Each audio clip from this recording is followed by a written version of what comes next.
আসলে এই যে পানি, চারিদিকে পানি পানি আর পানি। পানি, মানে যেদিকেই দু চোখ যাচ্ছে সেদিকেই পানি, পানি ছাড়া আর কিছু নাই। ওই অনেক দূরে কিছু গাছ দেখা যাচ্ছে আর ওই পাহাড় দেখা যাচ্ছে।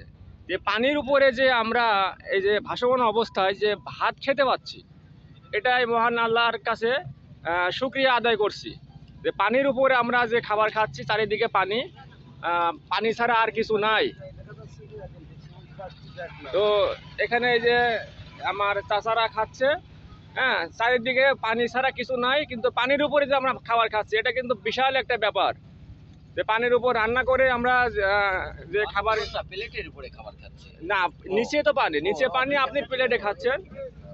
তো মোটামুটি খাবার কেমন হয়েছে ভাইয়া? এটা কিন্তু বয়েল মাছ, আপনি খাচ্ছেন বয়েল মাছ। অনেক সুন্দর হয়েছে আজকে রান্না। বল মাছ খাচ্ছি, আচ্ছা আচ্ছা, ভালো লাগছে। ভাইয়া কেমন হয়েছে খাবার? বিলের উপরে সত্য কথা বলবেন, খারাপ বলে বলবেন, ভালো বলে বলবেন। আজকে আছে ভালো। ভালো। নদীর বল খাচ্ছি আমরা আজকে। হ্যাঁ, অনেক স্বাদ হয়েছে, ভালো হয়েছে। আচ্ছা আচ্ছা। এদিকে এই আরো আমাদের এই যে ভাইয়ারা আছে, হ্যাঁ, মোটামুটি আমরা পানির উপরে, মাছ। হ্যাঁ, নদীর মাছ খাচ্ছি। এই যে চাষা কিন্তু, হ্যাঁ, এই ম্যানেজমেন্টের দায়িত্ব রয়েছে।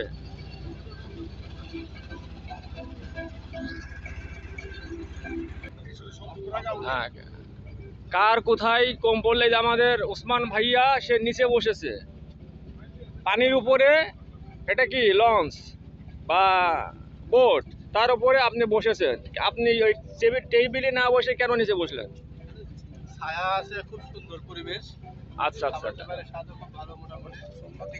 সুন্নতি খানা। ও আচ্ছা, সুন্নতি ভাবে আপনি বসেছেন। ও ধন্যবাদ আপনাকে। আর কার কোথায় কম লাগছে, কি কি সমস্যা হচ্ছে চাচা এ টু জেড, হ্যাঁ, কার মাছ পড়লো না, হ্যাঁ, সে কিন্তু খুব সুন্দরভাবে সার্ভ করতেছে, খুব ভালোভাবে সে, হ্যাঁ, দেখে শুনে দিচ্ছে।